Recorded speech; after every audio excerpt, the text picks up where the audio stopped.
नमस्कार, आप देख रहे हैं न्यूज़ वन इंडिया। आपके साथ मैं हूं सौरभ सक्सेना। सबसे पहले बात करेंगे हाथरस कांड की, जिसको लेकर सीएम योगी ने ट्वीट करके सरकार की लाइन साफ कर दी है।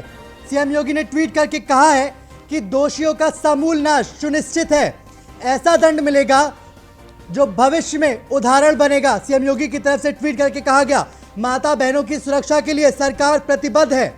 तो सीएम योगी ने ट्वीट करके साफ तौर पे विपक्ष को करारा जवाब दे दिया है। सीएम योगी ने साफ तौर पे कहा है कि उत्तर प्रदेश में माता बहनों की सुरक्षा के लिए सरकार प्रतिबद्ध है। सीएम योगी ने ट्वीट करके लिखा कि उत्तर प्रदेश में माता बहनों के सम्मान स्वाभिमान को क्षति पहुंचाने का विचार मत रखने वालों का समूल नाश सुनिश्चित है। इन्हें ऐसा दंड मिलेगा जो भविष्य में उदाहरण प्रस्तुत करेगा। उत्तर प्रदेश सरकार प्रत्येक माता बहन की सुरक्षा और विकास हेतु संकल्पबद्ध है। यह हमारा संकल्प है, वचन। तो साफ तौर पे हाथरस कांड पे विपक्ष जिस तरीके से सरकार को घेरने की कोशिश कर रहा है, उसके बाद सीएम योगी आदित्यनाथ ने ट्वीट करके साफ तौर पे कह दिया है कि जो सरकार है वो महिलाओं की सुरक्षा के लिए प्रतिबद्ध है। दोषियों का समूल नाश सुनिश्चित है, ऐसा दंड मिलेगा जो भविष्य में उदाहरण बनेगा। सीएम योगी की तरफ से ट्वीट करके कहा गया। देखिए, हाथरस कांड के बाद जो सियासत है वो उत्तर प्रदेश में आई है। विपक्ष की बात करें तो मिशन हाथरस चलो अब तक जारी है। बीते दिन राहुल गांधी, प्रियंका गांधी मिशन हाथरस चलो में चल पड़े थे। आज टीएमसी के जो सांसद हैं वो चले हाथरस जाने से। हालांकि टीएमसी सांसदों को रोका गया। धक्का मुक्की में टीएमसी सांसद डेरेक ओब्राउन गिर भी पड़े। बड़ा सवाल यही है, आखिर जो नेता है उनको जाने से क्यों रोका जा रहा है। देखिए, हाथरस सच्चाई को छुपाने में जुटा है जिला प्रशासन। बहुत बड़ा आरोप, पीड़िता के गांव पे चप्पे चप्पे पर पुलिस तैनात है। मीडिया के गांव में एंट्री नहीं है। मीडिया के साथ साथ जो विपक्षी नेता हैं उनकी भी एंट्री बैन कर दी गई है। हालांकि इसकी तरफ से कहा गया है कि जो एसआईटी है वो जांच कर रही है। अगर विपक्षी नेता पहुंचेंगे, अगर मीडिया पहुंचेगी तो जांच प्रभावित होगी। इसी वजह से पूरा पुलिस जो प्रशासन है उसने पूरे गांव को छावनी में तब्दील कर दिया है। देखिए, बड़ा सवाल आखिर यही है कि जो जिम्मेदार हैं इस पूरे कांड के, उन पे एक्शन कब होगा। और जो हमें सूत्र भी बता रहे हैं वो ये कि बहुत जल्दी जो जिम्मेदार अधिकारी हैं, जो वक्त पे सोते रहे, अब उन पे गाज गिरने वाली है। अब तक हाथरस में क्या हुआ आपको ग्राफिक्स के जरिए बताते हैं। आज टीएमसी सांसद के साथ धक्का मुक्की हुई। अलग अलग जिलों में विपक्ष का जोरदार प्रदर्शन देखने को मिला। पुलिस की ओर से गांव में बैरिकेडिंग भी की गई। मीडिया तक को गांव में जाने की अनुमति नहीं दी गई है। याद रखिएगा, जो गांव के बाहर मीडिया को भी नहीं जाने दिया जा रहा है। जो पीड़ित परिवार है वो लगातार कई आरोप लगा रहा है, कह रहा है कि हमारे फोन छीन लिए गए। न्यूज़ वन इंडिया भी पीड़ित परिवार से लगातार संपर्क साधने की कोशिश कर रहा है, लेकिन उनके भाई से लेकर पिता तक के जो फोन हैं वो स्विच ऑफ आ रहे हैं। तो जाहिर तौर पे गंभीर आरोप हाथरस का जो पुलिस प्रशासन है उस पर लग रहा है। आज क्या क्या हुआ हम आपको दिखा रहे हैं। टीएमसी सांसद ने पीड़ित परिवार से मिलने की कोशिश की, उनको रोका गया। इसके बाद धक्का मुक्की हुई। जो एक टीएमसी के सांसद महोदय थे डेरेक ओब्राउन, वो गिर भी पड़े। पुलिस ने गांव में बैरिकेडिंग कर दी है। गांव के अंदर किसी को भी जाने की इजाजत नहीं है। ये 6 तस्वीरें हम आपको दिखा रहे हैं। देखिए, आज उत्तर प्रदेश में अलग अलग जगह प्रदर्शन हुआ। हाथरस की तस्वीर है, लखनऊ, कानपुर, इटावा, औरैया, आगरा, इन 6 के 6 जिलों में जोरदार प्रदर्शन हुआ। सिर्फ 6 जिलों की तस्वीरें हम आपको दिखा रहे हैं। जमते प्रदर्शन हुआ। अलग अलग शहर में अलग अलग पार्टी ने मोर्चा संभाला। समाजवादी पार्टी भी काफी एक्टिव है इस पूरे मामले में, कांग्रेस भी काफी एक्टिव है। तो वहीं अब टीएमसी भी उत्तर प्रदेश में एक्टिव होकर कांग्रेस को टक्कर दे रही है और योगी सरकार को घेरने की कोशिश कर रही है। अलग अलग जिलों में जोरदार प्रदर्शन। देखिए, 2022 की जमीन तैयार करने की कोशिश कर रहा है विपक्ष। उससे पहले उपचुनाव भी हैं। उपचुनाव में भी यह साबित हो जाएगा क्या हाथरस कांड का असर सरकार की सेहत पे पड़ेगा। क्या जिन 7 सीटों पे चुनाव होने हैं, क्या सरकार को झटका लगेगा। और देखिए, बहुत जो महत्वपूर्ण है वो ये कि विपक्ष एक नहीं है, अलग अलग होकर प्रदर्शन कर रहा है। 6 तस्वीरें हम आपको दिखा रहे हैं। हाथरस से लेके लखनऊ, कानपुर, इटावा, औरैया, आगरा, जहां पर जम के प्रदर्शन किया गया और हाथरस पीड़िता के लिए इंसाफ मांगा गया। जो प्रदर्शन कर रहे हैं वो योगी सरकार को घेर रहे हैं, तो वहीं योगी सरकार की बात की जाए तो वो लगातार एक्शन में है। न सिर्फ पीड़ित परिवार से सीएम योगी ने बातचीत की, बल्कि मुआवजा भी बढ़ाया, परिवार के एक सदस्य को नौकरी भी देने का ऐलान किया, हाथरस शहर में एक घर देने का भी ऐलान किया है। और जिस तरीके से आज सीएम योगी ने ट्वीट करके लकीर खींची है, जाहिर तौर पे विपक्ष का जो प्रदर्शन है उसको झटका लग सकता है, क्योंकि देखिए इस पूरे मामले में जो निकल के आया वो ये भी कि पीड़िता के साथ गैंगरेप नहीं हुआ। जो तमाम विपक्षी दल है वो सरकार को घेर भी रहे हैं कि सरकार इस केस को घुमाने की कोशिश कर रही है। फिलहाल प्रदर्शन की 6 तस्वीरें हम आपको दिखा रहे हैं, अलग अलग जिलों में विरोध का झंडा बुलंद करते हुए, कहीं समाजवादी पार्टी के कार्यकर्ता तो कहीं कांग्रेस के कार्यकर्ता।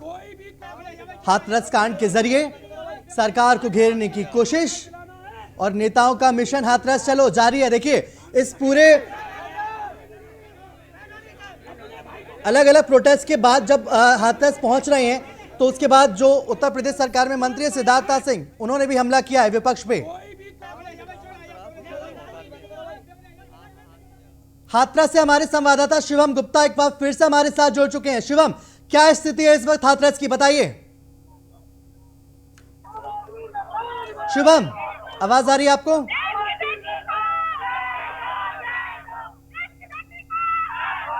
शिवम, आवाज आपको मिल पा रही है हमारी? बैरिकेडिंग आप देख सकते हैं कि यहाँ पर अभी भी बिल्कुल 7 बज चुके हैं और ये पुलिस की जो बैरिकेडिंग है बंद है। और यहाँ पर ये देखिए किस तरह से पुलिस यहाँ मौजूद है और ये अभी भी अंदर जाने नहीं दे रही है। वहीं यहाँ आम आदमी पार्टी के कार्यकर्ता हैं, आपको दिखाना चाहेंगे कि ये देखिए ये आम आदमी पार्टी कार्यकर्ता बैठे हुए हैं और ये लगातार मांग कर रहे हैं कि यहाँ की जिला प्रशासन है, डीएम एसपी और उन सब पर कार्रवाई की मांग कर रहे हैं। देखिए आप यहाँ पर ये किस तरह से यहाँ प्रदर्शन कर रहे हैं और इन्होंने मोमबत्ती जलाकर वो कर रहे हैं। ये आम आदमी पार्टी के, आपको बता दें कि आम आदमी पार्टी के कार्यकर्ता सुबह से यहाँ बैठे हुए हैं और मांग कर रहे हैं कि लगातार जिला प्रशासन पर, जिला अधिकारी पर कार्रवाई की मांग कर रहे हैं। और इन्होंने कहा है कि जिला प्रशासन पर जब तक कार्रवाई नहीं होगी ये बैठे रहेंगे। अभी कुछ दिन पहले भी इन्होंने हंगामा किया था जिस पर जिला प्रशासन और पुलिस प्रशासन में भी खूब हंगामा हुआ है और काफी नोक झोंक बहक हुई है। वहीं आपको बता दें कि इस बिटिया के इंसाफ के लिए दिल्ली से भी वकील चलकर यहाँ आए हैं और एक लगातार सभी पार्टियां यहाँ पर आती जा रही हैं। आम आदमी पार्टी हो, पीस पार्टी हो, कांग्रेस, सपा के पास अब अधिवक्ता बन के भी यहाँ आ गए और दिल्ली से वो हाथ लगाकर बिटिया से मिलने की कोशिश की, लेकिन प्रशासन ने किसी को भी मिलने नहीं दिया है। आपको बता दें कि जब से 2 दिन से हंगामा चली रहा था, उसके बाद जब से 2 दिन से मीडिया प्रतिबंध लगा दिया गया है। कहीं ना कहीं प्रशासन बड़ी अपनी कोई नाकामी को छुपाने के लिए ऐसा कर रहा है। अब देखना होगा कि जिला प्रशासन, जिला अधिकारी और मुख्यमंत्री योगी आदित्यनाथ ने एक ट्वीट कर ये तो दे दिया कि वह इन पर कार्रवाई करेंगे। अब देखना होगा कि इन अधिकारियों के खिलाफ भी क्या कार्रवाई की जाएगी। ये आप देख सकते हैं कि किस तरह से यहाँ पर ये डटे हुए हैं और सुबह से वही हंगामा कर रहे हैं कि इन पर कब तक कार्रवाई नहीं होगी, तो ये लगते रहेंगे।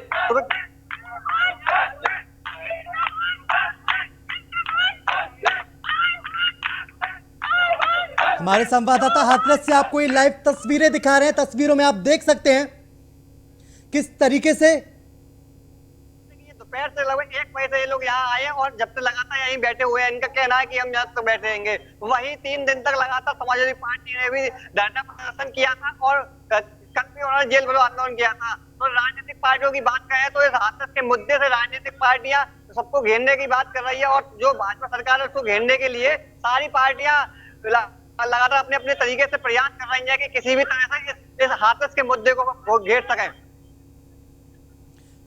बिल्कुल शिवम, आपके पीछे मैं देख पा रहा हूं जो तमाम पार्टियों के कार्यकर्ता हैं वो जोरदार प्रदर्शन करें कि आप उनसे बात करने की कोशिश कीजिए और उनसे पूछिए कि क्या जो सीएम योगी कह रहे हैं कि हम ऐसा दंड देंगे कि उदाहरण पेश होगा। उन्हें यकीन नहीं है क्या सीएम योगी के बयान पे?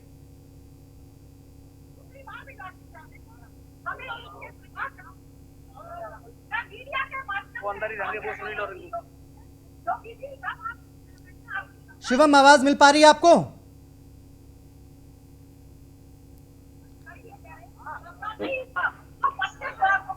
इस समय हमारा ये कार्यकर्ता है मौजूद है, आइए हम इनसे बात करते हैं कि ये लोग जब बैठे हैं। साफ तौर पर आपसे बैठे हैं आप लोग यहाँ हम बैठे हैं यहाँ कब से 1 बजे से 1 बजे से बैठे हैं और हमने इनसे यही कहा है कि हमको मिल लिया जाए। ये नहीं मिलने, इसमें बड़ा षड्यंत्र है। इसमें ये प्रशासन के लोग हैं, डीएम एसएसपी इसमें हमें लग रहा है शामिल है।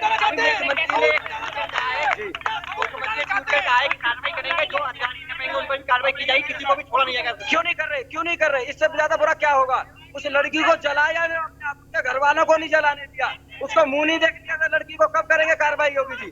कब करेंगे? ये हमारे साथ अधिवक्ता है, ये भी भारतीय। कहाँ से आए आप? दिल्ली से आए, दिल्ली से। मिल चुके आप लोग? नहीं, हमें नहीं मिलने दिया जा रहा पीड़ित के परिवार। क्या वजह है? ऐसे पुलिस वाले पूरी चावनी बना रखी है इस जगह को, पूरे पुलिस वाले हर तरफ खड़े। किस वजह से? हमें मारने के लिए खड़े हुए हैं। आप लोग तो दिल्ली से आए, सारे अधिवक्ता हैं। मैं उस बेटी के परिवार को अपनी लीगल हेल्प देना चाहता हूँ। दिल्ली से आया हूँ, सुप्रीम कोर्ट का एडवोकेट हूँ। क्यों नहीं दिया जा रहा ये अधिकार? आर्टिकल 21 में सबको अधिकार है। आर्टिकल 19 हमको ये अधिकार देता है, पीड़ित परिवार से मिल सकते हैं। हमारी पूरी एडवोकेट लॉबी है दिल्ली से, हम कम से कम 50 गाड़ी आई है, लेकिन हमको अधिकार है उनका कि उन्हें न्याय मिलना चाहिए। संवैधानिक अधिकार है उनका। हमारे साथ और भी लोग हैं। ग्रेटर नोएडा से आया हूँ। सिर्फ और सिर्फ ये चाहता हूँ कि बच्ची सुरक्षित रहे। मेरी 2 छोटी छोटी बच्चियां हैं, उनको हालात देख के आज यूपी में क्या हालात हो गया है। जिनके आस औलाद नहीं होती है तो यही हाल होता है। ऐसे लोगों को सत्ता में बिठा दिया तो यही होगा। आज गांधी ये लोकतंत्र की सरासर हत्या है और मैं समझता हूँ कि जो योगी जी हैं लोकतंत्र के बहुत बड़े हत्यारे हैं। अदरवाइज 144 लगाने का क्या तुक है? पीड़ित के परिवार से क्यों नहीं मिलने दिया जा रहा है? और योगी जी ने कानून की पूरे तरीके से हत्या कर दी है। इसलिए मीडिया के माध्यम से चाहता हूँ कि हर आदमी यहाँ और अपनी आवाज उठाए और पीड़ित परिवार के मिलने के लिए हर कदम उठाए। देखिए, ये हमारे साथ अधिवक्ता थे। बिल्कुल शिवम, मैंने आपके पीछे जितने भी लोग हैं उनकी बातें सुनी। शिवम, एक बात बताइए, जो पूरी जो भीड़ है वो दिल्ली से गई है, क्या हाथरस की जनता बाहर प्रोटेस्ट कर रही है? क्योंकि हाथरस की जनता वहां दिखाई नहीं दे रही। देखिए, ये लोग बाहर से भी आए हुए हैं और जो इनका यही कहना है कि जो ये इसमें एक नोएडा से भी व्यक्ति आए, छोटी छोटी बेटी आए। मैं भी सिर्फ इसलिए आया हूँ कि इसको इंसाफ मिल सके। अगर हम बात करते हैं तो ये एक व्यक्ति हम तो लोकल हैं जी। लोकल है। हाँ, लोकल है। क्या ये जो आपने देखा हाथ के लिए क्या कहेंगे? रस्सी का सांप बना दिया गया है। ठीक है साहब, क्या है पूरा मामला? कोई मामला नहीं है जी, खास मामला नहीं है। आप औरों से ही तो बात करो। यहाँ केवल कुछ मीटर के एरिया में आप खड़े हो जाते हो, लोकल लोगों से बात करते हो। ये आम आदमी पार्टी बैठी है यहाँ पे, क्या यहाँ पे लोकल के कार्यकर्ता हैं? लोकल के कार्यकर्ता कुछ आवाज उठाना है यहाँ पे? अगर मैं एक बात कहना चाह रहा हूँ, कोई भी पार्टी के कैंडिडेट यहाँ पे ये लोग आ रहे हैं, बाहर से आ रहे हैं, क्या यहाँ उनकी लोकल ब्रांचेज नहीं है? लोकल ब्रांचेज नहीं है, बाहर से लोग यहाँ पे आके ड्रामा कर रहे हैं। क्यों कर रहे हैं? बहुत महत्वपूर्ण शिवम, बहुत महत्वपूर्ण बात उन्होंने कही है। क्या हाथरस की लड़ाई के लिए दिल्ली से लोग जाएंगे? बीजेपी वाले आ जाएंगे। लोकल कोई दिखाई दे रहा है यहाँ पे? लोकल दिखाई दे रहा है? ये बाहर से क्यों आ रहे हैं? वो कौन आया ही कौन है यार? आए कौन है यहाँ पे? अरे लोकल को लोकल को कौन आने दे रहा है? देखिए, यहाँ पर और भी लोग बैठे हैं। इसको राजनीति का पेट्रोल बनाया जा रहा है। बाहर के आ गए, लोकल लोग आएंगे यहाँ पे। कहना है कि लोकल लोग नहीं है और बाहर से लोग आते जा रहे हैं।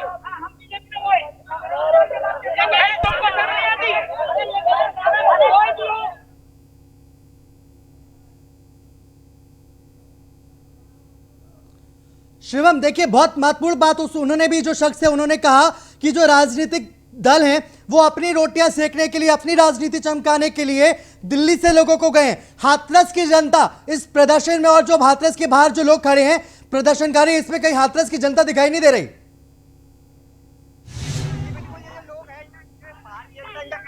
जो भी लोग आ रहे हैं, ये सब दिल्ली या बाहर से लोग आ रहे हैं और ये धरना प्रदर्शन कर रहे हैं। इनका कहना है कि स्थानीय स्तर पर कुछ नहीं हो रहा है, इस मुद्दे को राजनीतिक मुद्दा बनाया जा रहा है, ऐसा इनका जो लोग है इनका कहना है।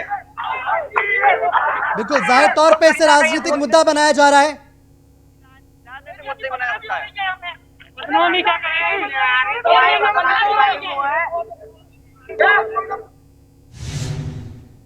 शिवम, पूरी जानकारी के लिए बहुत बहुत शुक्रिया। तो जाहिर तौर पे जो प्रदर्शनकारी आपको दिख रहे हैं, बहुत सारे प्रदर्शनकारी उसमें से ऐसे भी हैं जो दिल्ली से गए।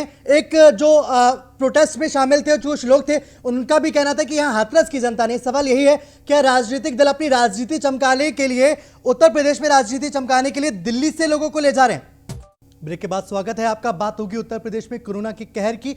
आपको बता दें कि पिछले 24 घंटे में 3,946 कोरोना केस मिले हैं। अब तक 3,51,966 लोग ठीक हो चुके हैं। देखिए, बहुत ज़्यादा ये आंकड़ा है ठीक होने वालों का। 3 लाख से ज़्यादा, 3,51,966 लोग ऐसे हैं जो कोरोना को अब तक मात दे चुके हैं। कोरोना वायरस से अब तक 5,917 लोगों की मौत भी हो चुकी है। अगर एक्टिव केसेस की बात की जाए तो 50,000 से कम है। 49,112 एक्टिव केस हैं। देखिए, उत्तर प्रदेश में कोरोना केसेस काफ़ी कम आ रहे हैं। प्रदेश में कोरोना की स्थिति पहले से बेहतर हुई है। जहां 6,000 से ज़्यादा कोरोना के केसेस आ रहे थे हर दिन, वहीं अब ये जो संख्या है काफ़ी घट चुकी है। और एक्टिव मरीजों की बात की जाए तो वो भी 50,000 से कम है। खबर कानपुर से। सील होने के बाद भी महावीर अस्पताल में भर्ती हो रहे हैं मरीज। सीएमओ ने छापेमारी कर अस्पताल में खामियां मिलने पर किया था सील। अस्पताल के संचालन पर मुकदमा दर्ज करने के दिए गए थे निर्देश। डीएम और सीएमओ के आदेश को ठेंगा दिखाते हुए मरीज हो रहे हैं भर्ती। देखिए, बड़ी खबर आपको बता रहे हैं कानपुर से। सील होने के बाद भी महावीर अस्पताल में जो मरीज हैं उनको भर्ती किया जा रहा है। बड़ा सवाल यही है कि अस्पताल सील होने के बाद भर्ती क्यों किए जा रहे हैं। सीएमओ ने छापेमारी कर अस्पताल की खामियां मिली थी, उसके बाद उसको सील किया था। डीएम और सीएमओ के आदेश को ठेंगा दिखाते हुए यहां मरीजों को भर्ती किया जा रहा है।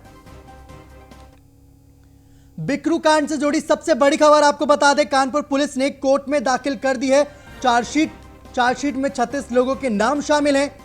1700 पन्नों की ये चार्जशीट दाखिल की गई है। पुलिस ने तत्कालीन एसओ विनायक तिवारी और दरोगा पर भी इस चार्जशीट में आरोप तय किए गए हैं। चार्जशीट में पुलिस और आरोपियों के बीच संबंधों का भी खुलासा हुआ है। देखिए, 1700 पन्नों की ये चार्जशीट दाखिल की गई है।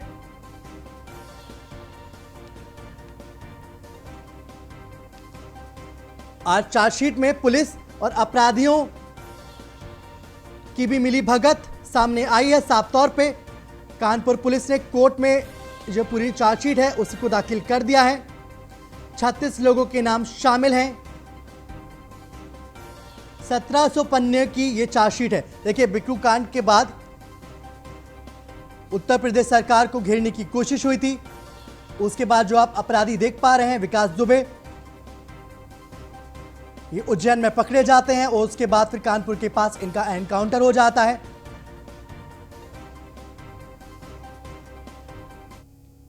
तो वही खबर अब मऊ से बताते हैं आपको। नाले के विवाद में यहां मारपीट हुई है। सिपाही की ओर से मारपीट का वीडियो वायरल हुआ। विवाद के बीच जम के चले लाठी डंडे। शहर कोतवाली के आदर्श नगर का ये पूरा मामला है। मऊ से तस्वीरें आप देख पा रहे हैं। जो पूरा मारपीट का वीडियो है ये सोशल मीडिया पे वायरल हो चुका है।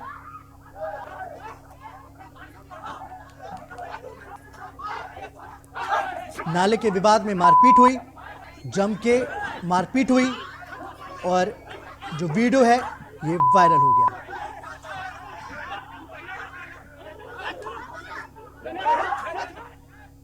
तो वहीं झांसी में रेप के आरोपी ने खुदकुशी कर ली है। भतीजी से रेप का आरोपी था मृतक चाचा, फांसी लगाकर दी जान।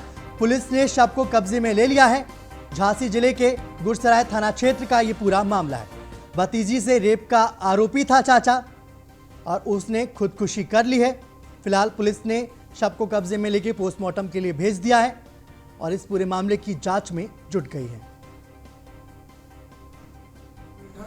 थाना गुरसराय की एक 16 वर्षीय बालिका के साथ अभियुक्त राजू पुत्र नाथू अहिरवार ने डरा धमकाकर जबरदस्ती उसका शारीरिक संबंध बनाए, जिसके संबंध में परिवार वालों को जब जानकारी हुई तो पीड़िता की मां ने थाना गुरसराय में अभियुक्त उपरोक्त के खिलाफ दिनांक 27/9/2020 को प्रथम सूचना रिपोर्ट अंकित कराई, जिसकी विवेचना प्रचलित है। आज दिनांक 1/10/2020 को प्रातः उपरोक्त नामजद अभियुक्त राजू पुत्र नाथू अहिरवार ने ग्राम कोरेठा में खेतों में बबूल के पेड़ से लटककर फांसी लगाकर आत्महत्या कर ली। तो वहीं प्रयागराज में आग की लपटों का तांडव देखने को मिला। चलती कार में भीषण आग लग गई। आग लगने से अफरा तफरी मच गई। कार सवार ने गाड़ी से कूदकर जान बचाई। फायर ब्रिगेड की गाड़ी पहुंचने से पहले ही गाड़ी जलकर खाक हो चुकी थी। सूचना के बाद मौके पर पहुंची पुलिस। शॉर्ट सर्किट वजह बताई जा रही है आग लगने की। नैनी थाना क्षेत्र के नई यमुना पुल की ये घटना है। आप देख सकते हैं किस तरीके से आग की लपटों का तांडव। प्रयागराज में चलती कार में आग लगी। हालांकि शुक्र ये रहा कि जो कार सवार था उसने कूदकर अपनी जान बचा ली। फायर ब्रिगेड की गाड़ी के पहुंचने से पहले कार पूरी तरीके से जल के राख हो चुकी थी। तस्वीरें आप देख सकते हैं।